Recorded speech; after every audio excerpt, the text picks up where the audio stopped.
बेटा मॅथमॅटिक्सचा second topic start करूया आपण मॅट्रायसिस. ठीक आहे. मॅट्रायसिसमध्ये सुरुवातीला 11th स्टँडर्डचं थोडं बेसिक रिवाइज करूया. ठीक आहे. तर मॅट्रिक्स म्हणजे काय? रेक्टँग्युलर अरेंजमेंट ऑफ नंबर्सला काय म्हणायचं? मॅट्रिक्स. नंबरच्या रेक्टँग्युलर अरेंजमेंटला काय म्हणायचं? मॅट्रिक्स म्हणायचं. नंबर असे लाईनमध्ये दिले तर त्याला काय म्हणायचं? रो ऑफ नंबर्स म्हणायचं. नंबर असे उभे लिहिले तर त्याला काय म्हणायचं? कॉलम ऑफ नंबर्स म्हणायचं. आणि रेक्टँग्युलर अरेंजमेंटमध्ये जर असे नंबर लिहिले तर त्याला काय म्हणायचं? मॅट्रिक्स म्हणायचं. काय म्हणायचं त्याला? मॅट्रिक्स. हे मॅट्रिक्स कशाला यूज होते बरं? त्याचं एक सिंपल एक्झाम्पल सांगतो तुला. फॉर एक्झाम्पल 3 जण आहेत, राम, श्याम आणि गणेश. ठीक आहे. 3 बॉईज आहेत, राम, श्याम आणि गणेश. आणि काय करायला लागले बघा, पहिला फुटबॉल आहे रामकडे. फुटबॉल राम काय करतोय? श्यामला पास करतोय. श्याम काय करतोय की गणेशला पास करतोय. गणेश काय करतोय? परत रामला पास करतोय. बरोबर. राम काय करतोय? गणेशला पास करतोय. गणेश श्यामला, श्याम गणेशला आणि गणेश परत श्यामला. हे इन्फॉर्मेशन मी तुम्हाला सांगितलं, तुम्हाला लक्षात आलं. पण हे इन्फॉर्मेशन कम्प्युटरमध्ये कसं फीड करणार? हे इन्फॉर्मेशन जर तुम्हाला कम्प्युटरमध्ये फीड करायचं असेल तर त्याच्यासाठी असा मॅट्रिक्स बनवावा लागेल. बरोबर. असा मॅट्रिक्स बनवायचा. राम, श्याम, गणेश, राम, श्याम, गणेश. रामने रामलाच बॉल पास केलाय का? रामने स्वतःलाच बॉल पास केलाय का? नाही. रामने श्यामला पास केले का? रामने ए बेटा खाली दे का?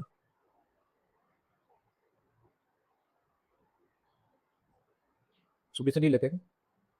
इथं 1 असायला पाहिजे ना. रामने श्यामला कितीदा पास केलाय? एकदा पास केलं. बरोबर का? रामने गणेशला कितीदा पास केले? एक. बरं, इथं 1 असायला पाहिजे ना. इथं काय असायला पाहिजे? 1 असायला पाहिजे.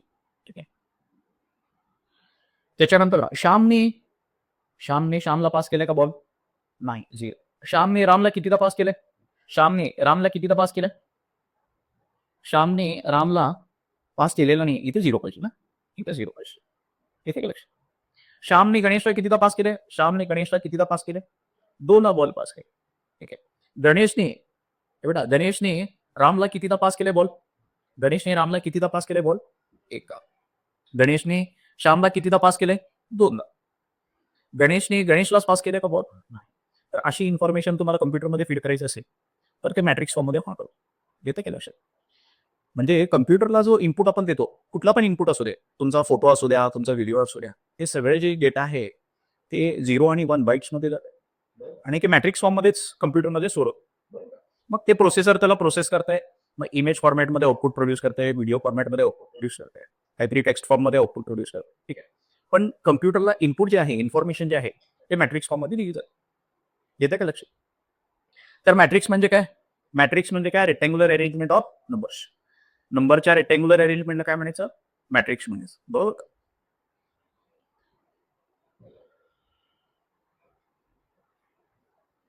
हे बेटा एका मॅट्रिक्समध्ये फक्त रो मध्येच नंबर्स असतील. एकच रो आहे. एका मॅट्रिक्समध्ये फक्त एकच रो आहे. त्याला कुठल्या टाईपचा मॅट्रिक्स म्हणायचं? रो मॅट्रिक्स म्हणायचं. एका मॅट्रिक्समध्ये फक्त एकच कॉलम आहे, तर याला कुठला मॅट्रिक्स म्हणायचं? कॉलम मॅट्रिक्स म्हणायचं. तुमचा मॅट्रिक्स जो आहे तो स्क्वेअर फॉर्ममध्ये, कसल्या फॉर्ममध्ये? स्क्वेअर फॉर्ममध्ये. म्हणजे जेवढे नंबर ऑफ रोज आहेत तेवढे नंबर ऑफ कॉलम्स आहेत. इथं रो किती आहेत? आडवे जे असतात त्याला रो म्हणायचं, उभे जे असतात त्याला कॉलम म्हणायचं. आडवे लाईन्स किती आहेत? हे बेटा रोज किती आहेत? 2 आणि कॉलम किती आहेत? 2. 2 रो आहेत, 2 कॉलम आहेत, तर याला म्हणायचं square matrix. 3 row, 3 column, 3 row आणि 3 कॉलम जर असतील तरी सुद्धा त्याला काय म्हणायचं? Square matrix. त्याच्यानंतर हे बेटा हा एक मॅट्रिक्स आहे. मॅट्रिक्समध्ये 1 2 3 4 5 6 7 8 9 हे नंबर्स आहेत. याला म्हणायचं एलिमेंट्स. याला काय म्हणायचं? एलिमेंट्स. मॅट्रिक्सच्या आतमध्ये जे नंबर्स आहेत त्याला काय म्हणायचं? एलिमेंट्स. किती एलिमेंट आहेत एकूण? 9 एलिमेंट आहेत. बरोबर का? 9 एलिमेंट आहेत. याला म्हणायचं ह्या हॉरिझॉन्टल लाईन मध्ये असणाऱ्या नंबरला म्हणायचं रो. काय म्हणायचं याला? किती रो आहेत बघा? 1 2 आणि 3. 3 रो आहेत. आणि ही जी उभी लाईन आहे त्याला काय म्हणायचं? कॉलम म्हणायचं. 1 2 3 3 कॉलम आहेत. मॅट्रिक्स युजली आपण असं लिहितो ए इक्वल टू मॅट्रिक्स आणि असे मॅट्रिक्स मधले एलिमेंट घेतो. हा जो ए असतो तो काय असतो? नेम ऑफ मॅट्रिक्स असतो. काय असतो? Name of matrix. मॅट्रिक्सचं नाव इकडे लिहितो इक्वल टू मॅट्रिक्स मध्ये जे काय आहे ते लिहितो. तर बेटा इथं नंबर ऑफ रोज किती आहेत? 3 आहे. नंबर ऑफ रोजला आपण एम या लेटरने डिनोट करतो. या लेटरने M M M for Mumbai. M लेटरने काय करतो? डिनोट करतो. मॅट्रिक्स मध्ये किती कॉलम आहेत? किती कॉलम आहेत? 3 आहेत. तर नंबर ऑफ कॉलम्सला आपण एन ने डिनोट करतो. N for Nagpur. हे बेटा आता या मॅट्रिक्स किती बाय कितीचा आहे, किती रो आणि किती कॉलम आहेत ते इकडे कॉर्नरला लिहितात, बॉटम राईट कॉर्नरला लिहितात. आणि ते त्याला काय म्हणायचं, ऑर्डर ऑफ मॅट्रिक्स. काय म्हणायचं त्याला, ऑर्डर ऑफ मॅट्रिक्स. आता या मॅट्रिक्सचा ऑर्डर जर लिहायचं असेल, याचा ऑर्डर जर लिहायचा असेल तर किती रो आहेत, 3 रो आहेत. इंटू किती कॉलम आहेत, 3 कॉलम. हे 3 इंटू 3 का बरं लिहितात, 3 इंटू 3 किती येते, 3 इंटू 3 किती येते, 9. आणि या मॅट्रिक्समध्ये एलिमेंट किती आहेत ते पण नाही, बरोबर का. तर ऑर्डर तुम्हाला काय सांगतो, मॅट्रिक्समध्ये किती एलिमेंट आहेत येते का लक्षात. 3 रो आहेत, याच्यावरून काय काय आलं, 3 रो आहेत आणि हे तर आहे 3 कॉलम आहेत, बरोबर का. आणि दोघांचं मल्टिप्लिकेशन केल्यावर या मॅट्रिक्समध्ये किती एलिमेंट आहेत ते पण आपल्याला कळेल. ठीक आहे. तर तुमच्या मॅट्रिक्सचा ऑर्डर जो आहे तो या फॉर्मॅटमध्ये असतो, एम इंटू एन या फॉर्ममध्ये असतो, बरोबर. एन म्हणजे काय, नंबर ऑफ रोज. एन म्हणजे काय, नंबर ऑफ कॉलम्स. पहिल्यांदा रो येतो मग कॉलम येतो. ठीक आहे.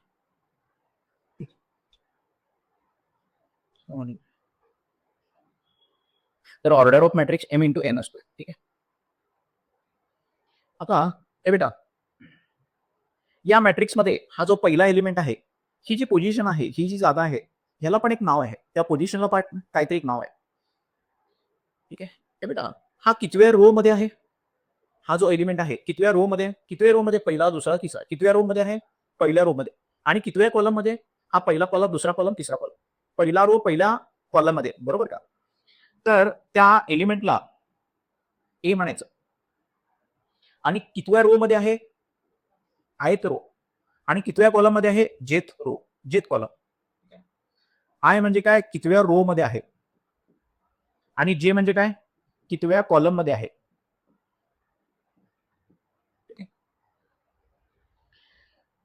तर कितव्या रो मध्ये आहे, नंबर ऑफ कॉलम.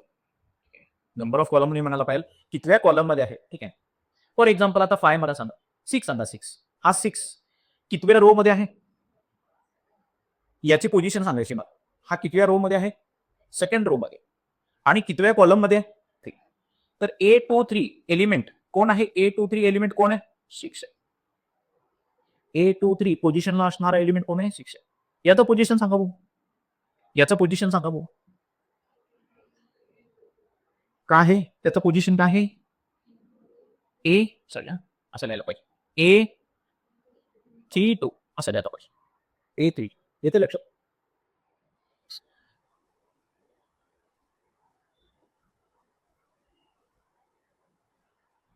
एक सांगायचं, पोझिशन ऑफ एलिमेंट सांगितलं, row number of the element. I म्हणजे काय आहे, रो नंबर ऑफ एलिमेंट. आणि जे म्हणजे काय, कॉलम नंबर ऑफ एलिमेंट. ठीक आहे. तर टाइप्स ऑफ मॅट्रायसेस बघूया. बेटा मॅट्रिक्स आणि मॅट्रायसेस म्हणजे काय, एक असेल तर मॅट्रिक्स म्हणायचं, आणि खूप सारे दोन किंवा दोन पेक्षा जास्त असे अनेक वचन प्युरल फॉर्म आहे. मॅट्रायसेस काय आहे, मॅट्रिक्स या वर्डचा प्युरल फॉर्म. एकापेक्षा जास्त असेल तर त्याला काय म्हणायचं, मॅट्रायसेस म्हणायचं. काय म्हणायचं, मॅट्रायसेस. एक असेल तर मॅट्रिक्स म्हणायचं. ठीक आहे. ए बेटा मॅट्रिक्सचे टाइप्स बघूया. रो मॅट्रिक्स, फक्त एकाच रो मध्ये एलिमेंट असते. एकच रो असेल तर त्याला काय म्हणायचं, रो मॅट्रिक्स. एकच कॉलम असेल तर त्याला काय म्हणायचं, कॉलम मॅट्रिक्स. रेक्टँग्युलर मॅट्रिक्स कोणाला म्हणायचं, प्रत्येक मॅट्रिक्स जो असतो तो रेक्टँग्युलर मॅट्रिक्सच असतो. प्रत्येक मॅट्रिक्स जो असतो तो काय असतो, रेक्टँग्युलर मॅट्रिक्सच असतो. स्क्वेअर मॅट्रिक्सला पण आपण स्क्वेअर मॅट्रिक्सला सुद्धा रेक्टँग्युलर मॅट्रिक्स म्हणू शकतो. ठीक आहे. पण युजली रेक्टँग्युलर मॅट्रिक्स कोणाला म्हणतो, नंबर ऑफ रोज आणि नंबर ऑफ कॉलम सेम नसेल तर त्याला काय म्हणतो, रेक्टँग्युलर मॅट्रिक्स. स्क्वेअर मॅट्रिक्स कोणाला म्हणतो, नंबर ऑफ रोज आणि नंबर ऑफ कॉलम सेम असायला पाहिजे. 2x2 3x3 चे जे मॅट्रिक्स असतात त्याला काय म्हणायचं, स्क्वेअर मॅट्रिक्स. डायगोनल मॅट्रिक्स म्हणजे काय, हे जे एलिमेंट्स आहेत 1 2 3 हे कुठल्या पोझिशनला, डायगोनलला आहे. ही डायगोनल नसते हा मॅट्रिक्सची, डायगोनल अशीच असते. मॅट्रिक्सचा हा डायगोनल नाही आहे, बरोबर. हा एकच डायगोनल असतो, मॅट्रिक्सला एकच डायगोनल असतो. तर डायगोनल मॅट्रिक्सचा अर्थ काय, डायगोनलला सोडून बाकीचे एलिमेंट 0 असतात. डायगोनलला सोडून बाकीचे एलिमेंट काय असणार आहेत, 0. फक्त डायगोनल मध्ये एलिमेंट एक्झिस्ट करतात, अदर दॅन डायगोनल सगळे एलिमेंट काय असणार आहेत, 0 असणार. तशा मॅट्रिक्सला काय म्हणायचं, डायगोनल मॅट्रिक्स म्हणायचं. आयडेंटिटी मॅट्रिक्स किंवा त्याला युनिट मॅट्रिक्स म्हणायचं. आयडेंटिटी मॅट्रिक्स किंवा युनिट मॅट्रिक्स म्हणजे काय, हा सुद्धा डायगोनल मॅट्रिक्सच आहे, फक्त डायगोनलला एलिमेंट काय 1 आहे आणि अदर दॅन डायगोनल काय आहेत, 0. दोघात फरक समजून घ्या. हे बेटा डायगोनल मॅट्रिक्स म्हणजे काय? डायगोनलला काहीतरी एलिमेंट आहेत, काहीतरी नंबर्स आहेत आणि अदर दॅन डायगोनल 0 आहे. बरोबर. आणि डायगोनलमध्ये 2 असू शकतो, 3 असू शकतो, कुठलाही नंबर असू शकतो. 1 to 9 एनी नंबर असू शकतो. येते का लक्षात? 0 पण असलं तरी चालतंय. 0 पण असलं तरी चालतंय. पण आयडेंटिटी मॅट्रिक्समध्ये डायगोनलमध्ये काय पाहिजे? डायगोनलमध्ये 1च पाहिजे. डायगोनलमध्ये काय पाहिजे? 1 पाहिजे. त्याला आयडेंटिटी मॅट्रिक्स म्हणतात. आणि आयडेंटिटी मॅट्रिक्सला आय ने पण डिनोट करतो. आयडेंटिटी मॅट्रिक्सला आय ने डिनोट करतो. बरोबर. असं असतं मॅट्रिक्स. 1 0 0 1 किंवा 3/3 चा असेल तर 1 0 0 0 1 0 0 0 असं असतं. येते लक्षात? तर डायगोनल मॅट्रिक्स आणि स्केलर डायगोनल मॅट्रिक्स आणि आयडेंटिटी मॅट्रिक्समध्ये हे फरक आहे. डायगोनलला एलिमेंट एक्झिस्ट करतात. अदर दॅन 1 असणार आहे तिथं. आणि आयडेंटिटी मॅट्रिक्समध्ये डायगोनलचे एलिमेंट 1 असतात. आणि अदर दॅन डायगोनल 0च असतात दोन्ही. ठीक आहे. स्केलर मॅट्रिक्स म्हणजे काय? याचाच एक व्हर्जन आहे.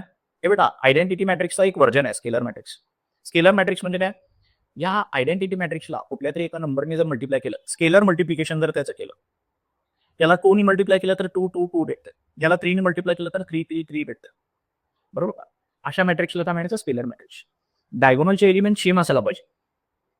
3 3 3 4 4 4 5 5 5 हा स्केलर मॅट्रिक्स मिळतो. असा आयडेंटिटी मॅट्रिक्सला कुठल्या तरी एका स्केलर व्हॅल्यूने मल्टिप्लाय केले जातात. झिरो मॅट्रिक्स म्हणजे सगळे एलिमेंट काय असायला पाहिजे? 0 असायला पाहिजे. सगळे एलिमेंट 0 असेल तर त्याला काय म्हणायचं? Zero matrix. त्याच्यानंतर अप्पर ट्रायंग्युलर मॅट्रिक्स. हे बेटा नाव नीट लक्षात ठेवा, कन्फ्युजन करून घेऊ नये. अप्पर ट्रायंग्युलर मॅट्रिक्स म्हणजे काय? अप्पर ट्रायंग्युलर मध्ये एलिमेंट एक्झिस्ट करतात. आता अप्पर ट्रायंगल म्हणजे काय बघा. हे बेटा फॉर एक्झाम्पल असा मॅट्रिक्स आहे. डायगोनलच्या वरती तयार झालेला असा जो ट्रायंगल आहे त्याला काय म्हणायचं? अप्पर ट्रायंगल म्हणायचं. काय म्हणायचं याला? Upper triangle. हे फक्त एलिमेंट सोडायचे. हे एलिमेंट सोडायचे. हा वरच्या ट्रायंगलमध्ये काहीतरी एलिमेंट एक्झिस्ट करत असेल तर त्याला काय म्हणायचं? Upper triangular matrix. वरच्या ट्रायंगलमध्ये काहीतरी एलिमेंट एक्झिस्ट करत असेल तर त्याला म्हणायचं upper triangular matrix. Other than this triangle बाकीचे एलिमेंट काय असायला पाहिजे? 0 असायला पाहिजे. मग ह्याला कुठलं मॅट्रिक्स म्हणायचं? अप्पर ट्रायंग्युलर मॅट्रिक्स म्हणायचं. हे बेटा सिमिलरली लोअर ट्रायंग्युलर मॅट्रिक्स म्हणजे काय बघा. लोअर ट्रायंग्युलर मॅट्रिक्स म्हणजे काय? लोअर ट्रायंगलमध्ये काहीतरी एलिमेंट एक्झिस्ट करतात. याला म्हणायचं लोअर ट्रायंग्युलर मॅट्रिक्स.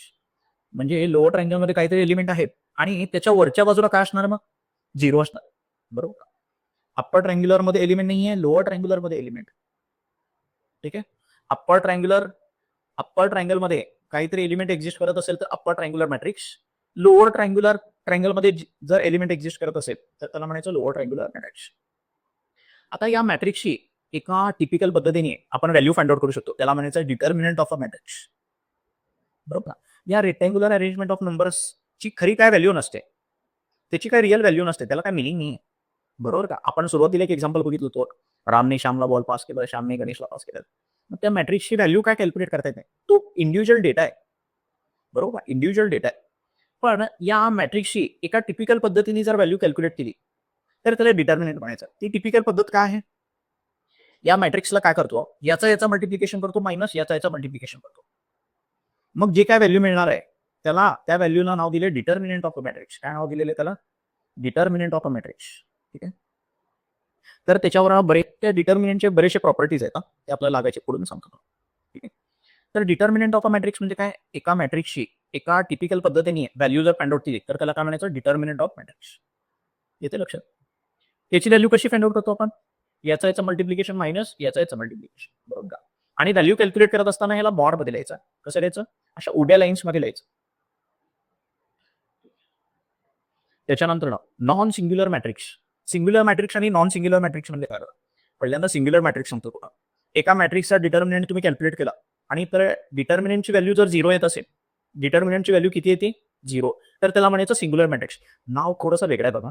सिंग्युलर म्हणलं तर आपल्याला वाटते की व्हॅल्यू 1 यायला पाहिजे. तसं नाही आहे. डिटर्मिनंटची व्हॅल्यू जर 0 येत असेल तर त्याला काय म्हणायचं? Singular matrix. हे खूप महत्वाचा पार्ट आहे ना. म्हणजे आपल्याला 12th स्टँडर्डमध्ये पहिला पॉईंट जो लागायचा आहे, पहिली गोष्ट जी लक्षात ठेवायची ती सिंग्युलर मॅट्रिक्स. सिंग्युलर आणि नॉन सिंग्युलर मॅट्रिक्स म्हणजे काय? कारण इन्व्हर्स कॅल्क्युलेट करत असताना मॅट्रिक्स काय पाहिजे? नॉन सिंग्युलर पाहिजे. काय पाहिजे? Non singular. एका मॅट्रिक्सचा इन्व्हर्स म्हणजे साध्या भाषेत सांगायचं म्हटलं तर रेसिप्रोकल कॅल्क्युलेट केलं.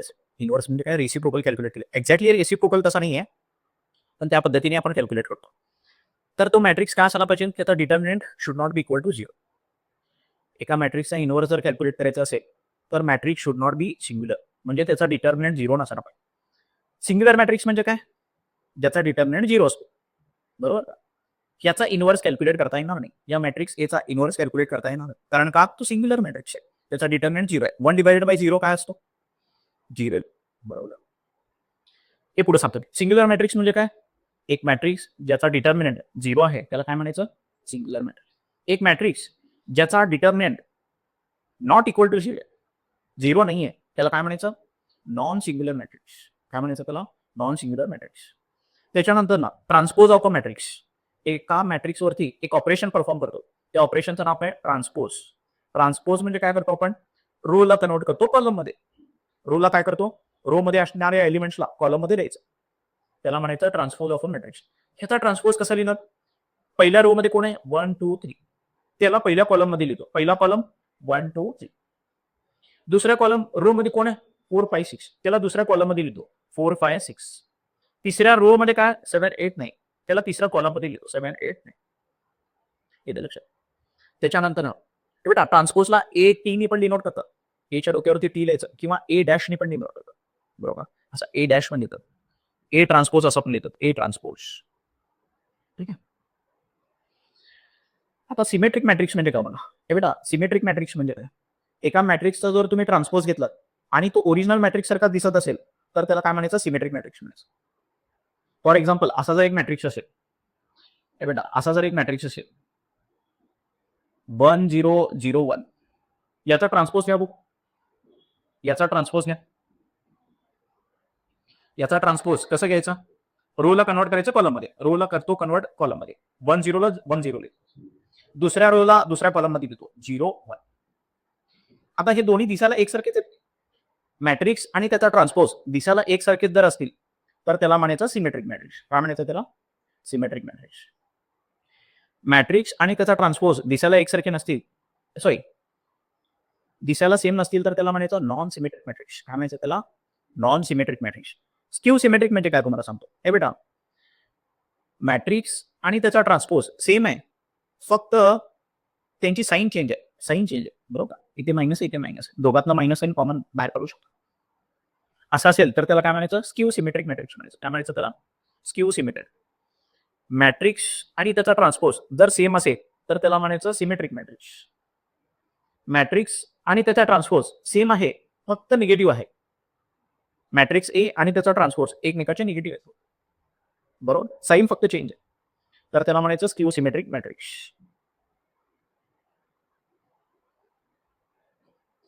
ठीक आहे. बेटा 1 4 -2 3 ह्याचा ट्रान्सपोज कसे लिहिणार, 1 4 ला कॉलम मध्ये लिहायचं, -2 3 ला -2 3 असं लिहायचं. बेटा इनव्हर्स म्हणजे काय, आपण ह्याच्या अगोदर इनव्हर्स हा शब्द रिसिप्रोकल साठी वापरतो, बरोबर. इनव्हर्स हा शब्द रिसिप्रोकल साठी वापरतो. तर एका मॅट्रिक्स एका नंबरला त्याच्या रिसिप्रोकलनी मल्टिप्लाय केलं तर काय मिळते, 1 मिळते का नाही. 2 ला त्याच्या रिसिप्रोकलने जर मल्टिप्लाय केलं, 2 चा रिसिप्रोकल, रिसिप्रोकल कसं लिहितो, न्यूमरेटरला डिनॉमिनेटरला लिहितो, डिनॉमिनेटरला न्यूमरेटरला लिहितो. याच्या डिनॉमिनेटरला काय, 2 च्या डिनॉमिनेटरला काय, काही नाही म्हणजे 1 आहे, बरोबर. हे 2 डिवायडेड बाय 1 आहे ऍक्च्युली. याचं उलट केलं तर त्याला म्हणायचं रेसिप्रोकल. काय म्हणायचं त्याला, रेसिप्रोकल. एका नंबरला त्याच्या रेसिप्रोकलनी मल्टिप्लाय केलं तर नेहमी 1 भेटतं, बरोबर. एका नंबरला त्याच्या रेसिप्रोकलला 1/6 ला त्याच्या रेसिप्रोकलनी मल्टिप्लाय केलं, ह्याचा रेसिप्रोकल काय ना 6 आहे ना. एका नंबरला त्याच्या रेसिप्रोकलनी मल्टिप्लाय केलं काय मिळते, 1 मिळते. तसंच एका मॅट्रिक्सला त्याच्या इनव्हर्सने मल्टिप्लाय केलं तर आयडेंटिटी मॅट्रिक्स मिळतो. इथनं 12th स्टँडर्ड स्टार्ट होते, इथनं स्टार्ट होतो 12th स्टँडर्ड. मॅट्रिक्स मल्टिप्लिकेशन तुम्हाला सांगतो, ठीक आहे. हा पण पाहतो उद्या बघू इंटरचेंजिंग. मॅट्रिक्स मल्टिप्लिकेशन कसं करायचं, त्याच्या अगोदर ऍडिशन ऑफ मॅट्रिक्स शिकलो. हे काय स्केलर मल्टिप्लिकेशन आहे का, ए बेटा कितीने मल्टिप्लाय केलं, multiplying the elements of row 2 by non zero. ए बेटा याला जर 2 ने मल्टिप्लाय केलं, एका मॅट्रिक्सचा स्केलर मल्टिप्लिकेशन केलं बघा, या मॅट्रिक्सला 2 ने जर मल्टिप्लाय केलं तर काय होईल, याला 2 ने मल्टिप्लाय, प्रत्येक एलिमेंटला 2 ने मल्टिप्लाय करायचं. 3 2 6 -2 × 2 6 2 काय केलं नाही वेगळं काय ते ट्रान्सफॉर्मेशन सांगितलं ते पुढे उद्या सांगतो तुम्हाला. पहिल्यांदा ऍडिशन ऑफ मॅट्रिक्स. दोन मॅट्रिक्सचं ऍडिशन बेटा, दोन मॅट्रिक्सचं ऍडिशन कसं करायचं? त्याच्यासाठी पहिला कंडिशन सॅटिस्फाय करता येतं बघायचं. कुठल्याही दोन मॅट्रिक्सचं ऍडिशन करता येत नाही, त्याच दोन मॅट्रिक्सचं ऍडिशन करता येईल ज्यांचा ऑर्डर सेम आहे. काय सेम आहे? Order same. म्हणजे ह्याच्यामध्ये नंबर ऑफ रोज किती आहेत? 2. नंबर ऑफ कॉलम्स किती आहेत? 2. तर याचा ऑर्डर झाला 2/2. ह्याचे नंबर ऑफ रोज किती आहेत? 2. नंबर ऑफ कॉलम्स किती आहेत? 2. याचा ऑर्डर पण झाला 2/2. ज्या मॅट्रिक्सचा ऑर्डर सेम असतो त्यांचाच ऍडिशन किंवा सबट्रॅक्शन करता येतो. हा पण 2/2चा आहे, हा पण 2/2चा आहे. या दोघांचा ऍडिशन करता येणार आहे. ऍडिशन कसं करायचं? इंडिव्हिज्युअल एलिमेंटचं ऍडिशन करायचं. 1 + 3 4, 4 + 2 6, 2 + -1 म्हणजे 2 - 1 1 आहे. -6 + 4 -2. येते लक्षात. तर ऍडिशन ऑफ मॅट्रिक्स कसं करायचं? इंडिव्हिज्युअल एलिमेंटचं ऍडिशन करायचं. सबट्रॅक्शन पण तसंच. इंडिव्हिज्युअल एलिमेंटचं subtraction. 3 - 1 is 4 - 2 is 5 - 3 is 6 - 4 is. Matrix multiplication. पहिला स्केलर मल्टिप्लिकेशन. मी आता जे सांगत होतो की स्केलर मल्टिप्लिकेशन सांगत होता. एका मॅट्रिक्सला एका नंबरने जर मल्टिप्लाय केलं, एका मॅट्रिक्सला एका नंबरने जर मल्टिप्लाय केलं तर त्याला कुठलं मल्टिप्लिकेशन म्हणायचं? स्केलर मल्टिप्लिकेशन म्हणायचं. काय म्हणायचं त्याला? स्केलर मल्टिप्लिकेशन म्हणायचं. स्केलर मल्टिप्लिकेशन म्हणायचं.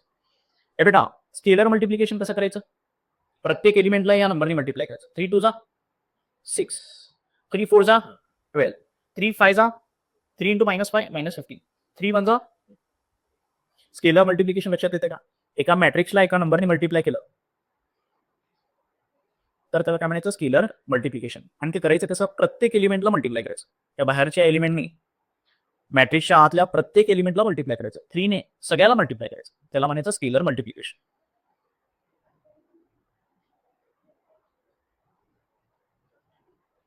-1 ने मल्टिप्लाय केलं बघा. हे महत्वाचा पार्ट आहे बेटा. Multiplication of मॅट्रायसिस. दोन मॅट्रिक्सचं मल्टिप्लिकेशन कसं करायचं? आता मॅट्रिक्स मल्टिप्लिकेशनसाठी पण एक कंडिशन आहे. हे बघा, दोन मॅट्रिक्सचा मल्टिप्लिकेशन होतो का नाही हे चेक करायचं पहिल्यांदा, मग मल्टिप्लिकेशन करायचं. या दोन मॅट्रिक्सचं मल्टिप्लिकेशन होईल का कसं चेक करायचं? त्याच्यासाठी एक रूल आहे. त्याचा ऑर्डर लिहायचा, याचा पण ऑर्डर लिहायचा. ऑर्डर म्हणजे काय? किती रोज आहेत? किती रो आहेत? 3 रो आहेत. किती कॉलम आहे? एकच कॉलम. तर याचा ऑर्डर झाला 3/5. ए बेटा, ह्याचा ऑर्डर काय? किती रो आहेत? 1. कॉलम किती आहेत? 2. दोघांचा ऑर्डर लिहिला. ऑर्डर लिहिल्यानंतर ना याचा दुसरा, हे बघा, याचा दुसरा आणि याचा पहिला हे सेम आहे का नंबर? हे सेम आहे का? हे सेम असेल तर मल्टिप्लिकेशन होऊ शकते. त्याला सिम्पलेस्ट फॉर्म मध्ये कसं लक्षात ठेवायचं बघा. पहिल्या मॅट्रिक्सचा ऑर्डर m × n असायला पाहिजे. दुसऱ्या मॅट्रिक्सचा ऑर्डर n × b असायला पाहिजे. हे पण n असायला पाहिजे, हे पण n असायला पाहिजे. मग जो रिझल्टंट मॅट्रिक्स मिळणार आहे तुम्हाला, या दोघांचा मल्टिप्लिकेशन केल्यानंतर जो मॅट्रिक्स भेटणार आहे ए बी, त्याचा जो ऑर्डर असणार आहे तो m × p असणार आहे. काय असणार आहे? m × p असणार आहे. हे बेटा, दोन मॅट्रिक्सचा मल्टिप्लिकेशन होऊ शकतो का नाही ते पहिल्यांदा चेक करायचं. कसं चेक करायचं? दोन्ही मॅट्रिक्सचा ऑर्डर माहिती पाहिजे. पहिल्या मॅट्रिक्सचा ऑर्डर n × n, दुसऱ्या मॅट्रिक्सचा ऑर्डर n × p. हा नंबर जर सेम असेल, पहिल्या मॅट्रिक्सचा n आणि दुसऱ्या मॅट्रिक्सचा हा, पहिल्या मॅट्रिक्सचा नंबर ऑफ कॉलम्स आणि दुसऱ्या मॅट्रिक्सचे नंबर ऑफ रोज जर सेम असतील तर मल्टिप्लिकेशन होऊ शकते. ठीक आहे. सर काय करायचं? या मॅट्रिक्सचा ऑर्डर लिहायचा, या मॅट्रिक्सचा ऑर्डर लिहायचा. दुसरा आणि तिसरा नंबर सेम आहे का बघायचा. दुसरा आणि तिसरा, हा दुसरा, पहिला, दुसरा, तिसरा, चौथा, 4 नंबर झाले काय? दुसरा आणि तिसरा सेम आहे का? आहे का नाही? दुसरा आणि तिसरा नंबर सेम आहे का नाही? असेल तर मल्टिप्लिकेशन होत आहे. मल्टिप्लिकेशन झाल्यानंतर जो आपल्याला मॅट्रिक्स भेटणार आहे त्याचा ऑर्डर काय असणार आहे? पहिला आणि चौथा. काय असणार आहे? पहिला आणि चौथा. तर 3/2 चा मॅट्रिक्स भेटणार आहे. काय भेटणार आहे तुम्हाला? 3/2 चा मॅट्रिक्स मिळणार. हे बेटा, आता मल्टिप्लिकेशन करायचं कसं बघा. 3/2 चा मॅट्रिक्स मिळणार आहे तर पहिल्यांदा मॅट्रिक्स तयार करायचा 3/2 चा आणि त्याच्यामध्ये एलिमेंट फिल करायचे. इथं पहिल्यांदा 2/2 चा मल्टिप्लिकेशन, ह्याचं मल्टिप्लिकेशन करून दाखवलंय ना. हा मॅट्रिक्स आहे, ह्याचा ऑर्डर काय? नंबर ऑफ रोज किती आहेत? 2. नंबर ऑफ कॉलम्स किती आहेत? 2/2 चा मॅट्रिक्स. हे बेटा, दुसरा जो मॅट्रिक्स आहे त्याच्यामध्ये नंबर ऑफ रोज किती आहेत? 2. नंबर ऑफ कॉलम्स किती आहेत? 3 आहेत. 2/3 चा मॅट्रिक्स आहे. या दोघांचं मल्टिप्लिकेशन होऊ शकतो का? होऊ शकतो का हे चेक करण्यासाठी हा दुसरा नंबर आणि तिसरा नंबर चेक करायचा.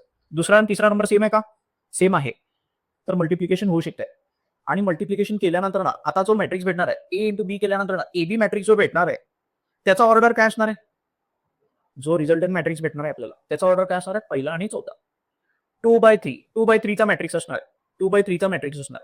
तर पहिल्यांदा मॅट्रिक्स तयार करायचा 2/3. 2 रो असायला पाहिजे, 3 कॉलम असायला पाहिजे. आणि मॅट्रिक्स मल्टिप्लिकेशन मध्ये एकच लाईन लक्षात ठेवायची, एक सेंटेन्स फक्त लक्षात ठेवायचं. एका रोचा एका कॉलम बरोबर मल्टिप्लिकेशन केल्यावर एकच एलिमेंट मिळतो. काय लक्षात ठेवायचं? एका रोचा एका कॉलम बरोबर मल्टिप्लिकेशन केल्यावर एकच एलिमेंट मिळतो. हा सेंटेन्स लक्षात ठेवायचा. काय लक्षात ठेवायचा? एका रोचा एका कॉलम बरोबर मल्टिप्लिकेशन केल्यावर एकच एलिमेंट मिळतो. ते कसं तुम्हाला इथं दाखवतो. हे बेटा, याच्या पहिल्या रो मध्ये आणि याच्या पहिल्या कॉलम मध्ये जे काही एलिमेंट आहेत त्या सगळ्यांचं मल्टिप्लिकेशन करतो 1 बाय 1 आणि त्याला ऍड करतो. ठीक आहे, कसं करायचं बघा मल्टिप्लिकेशन. हे बेटा, 1 into 1 प्लस 2 into 1, 2 into 1. एका रोचा एका कॉलम बरोबर मल्टिप्लिकेशन केलो का नाही? एक रो एक कॉलमचा मल्टिप्लिकेशन केलो, एकच एलिमेंट मिळणार आहे आपल्याला. किती मिळणार आहे? एकच एलिमेंट मिळणार आहे. 1 1 1, 2 1 2, 2 + 1 is 3. आता हा एलिमेंट दुसरा एलिमेंट कसा मिळेल बघा. पहिला रो दुसऱ्या कॉलमचा मल्टिप्लिकेशन करायचं, बरोबर का? 1 2 जा प्लस 2 into -1 असं करायचं. पहिल्या रोचा तिसऱ्या कॉलमचा मल्टिप्लिकेशन करायचं, तिसरा एलिमेंट मिळतं. दुसऱ्या रो पहिल्या कॉलमचा मल्टिप्लिकेशन करायचं, हा एलिमेंट. दुसरा रो दुसऱ्या कॉलमचा मल्टिप्लिकेशन करायचं, दुसरा रो तिसऱ्या कॉलमचा मल्टिप्लिकेशन करायचं, हा एलिमेंट नाही. आता प्रॉब्लेम काय येत आहे, कोणाचं कोणाबरोबर मल्टिप्लिकेशन करायचं हे कन्फ्युजन होत आहे. त्याच्यासाठी एक मॅट्रिक्स बनवून दाखवतो तुम्हाला. 2/2चा मॅट्रिक्स, 2/3चा मॅट्रिक्स मल्टिप्लिकेशन होऊ शकतो का? हे बेटा, दुसरा नंबर तिसरा नंबर सेम आहे का? आहे. ठीक आहे, मल्टिप्लिकेशन होऊ शकते. एबी मॅट्रिक्स भेटणार आहे. आता एबी मॅट्रिक्स भेटणार आहे. एबी मॅट्रिक्स किती बाय कितीचा भेटणार आहे? पहिला आणि चौथा नंबर काय? 2/3. 2/3 म्हणजे 6 एलिमेंट असणार आहेत. 2/3 हा 2/3 2/3 2/3चा मॅट्रिक्स असणार. ठीक आहे. हे बेटा, 2 रो आहेत, 3 कॉलम आहेत. हा जो एलिमेंट असतो ह्याचं नाव काय? सुरुवातीला सांगितलं बघा, पहिला जो एलिमेंट असतो त्याचं नाव काय असतो? A11. दुसऱ्या एलिमेंटचं नाव काय? A12. तिसऱ्या एलिमेंटचं नाव काय? A13. चौथ्या या एलिमेंटचा पोझिशनचं नाव काय? 21 22 A23. हे रफ मध्ये बनवून ठेवायचं. या दोघांचं मल्टिप्लिकेशन करायचं की नाही, हे रफ मध्ये बनवून ठेवायचं. आता मल्टिप्लिकेशन किती सोपं होतं बघा. पहिला रो पहिल्या कॉलमचं मल्टिप्लिकेशन करायचं. काय करायचं? पहिला रो पहिल्या कॉलमचं मल्टिप्लिकेशन केलं, हा एलिमेंट मिळणार. हा एलिमेंट हा दुसरा एलिमेंट कसा भेटणार आहे? पहिला रो दुसरा कॉलम. इथे दिले का नाही, पहिला रो दुसरा कॉलम. हा एलिमेंट कसा भेटणार आहे? पहिला रो तिसरा कॉलम, पहिला रो तिसरा कॉलम, बरोबर. हा एलिमेंट कसा भेटणार आहे? दुसरा रो पहिला कॉलम. इथे दिलंय बघा, दुसरा रो पहिला कॉलम, हा दुसरा रो दुसरा कॉलम, दुसरा रो तिसरा कॉलम. येते का लक्षात? असं मल्टिप्लिकेशन करायचं. येते का लक्षात बेटा? मल्टिप्लिकेशन लक्षात येते का? असंच 3/3चा पण करायचं. 3/3चा मल्टिप्लिकेशन पण असंच करायचं. 2/3 3/3 सगळे मल्टिप्लिकेशन असेच करायचं. काय लक्षात ठेवायचं मॅट्रिक्स मल्टिप्लिकेशन मध्ये? एका रोचा एका कॉलम बरोबर मल्टिप्लिकेशन केलं, एकच एलिमेंट भेटतो. पहिल्यांदा 2 मॅट्रिक्सचं जेव्हा मल्टिप्लिकेशन करायला सांगतात, मल्टिप्लिकेशन होतो का चेक करायचं. कसं चेक करायचं? दुसरा आणि तिसरा नंबर ऑर्डरमध्ये दुसरा आणि तिसरा नंबर सेम असेल तर मल्टिप्लिकेशन होऊ शकतो. दुसरा स्टेप, रिझल्टंट जो मॅट्रिक्स भेटणार आहे तो किती बाय कितीचा असणार आहे? पहिला आणि चौथा, बरोबर. ऑर्डरमध्ये पहिला आणि चौथा जो नंबर आहे तेवढ्या ऑर्डरचा असणार आहे. मग तो त्याचा एक कच्चा मॅट्रिक्स असं तयार करायचा. असा कच्चा मॅट्रिक्स तयार करायचा. हा पहिला एलिमेंट कसा भेटेल? पहिला रो पहिला कॉलम. दुसरा एलिमेंट कसा भेटेल? पहिला रो दुसरा कॉलम. तिसरा एलिमेंट कसा भेटेल? पहिला रो तिसरा रो. असं कॅल्क्युलेट करायचं. ठीक आहे. हा पुढचा पार्ट 12th स्टँडर्डचा पार्ट मी उद्या स्टार्ट करतो. 12th स्टँडर्डचा पार्ट उद्या स्टार्ट करतो. जमता ना बेटा सकाळी? का झोप होईना? दुपारीच ठेवू दे का?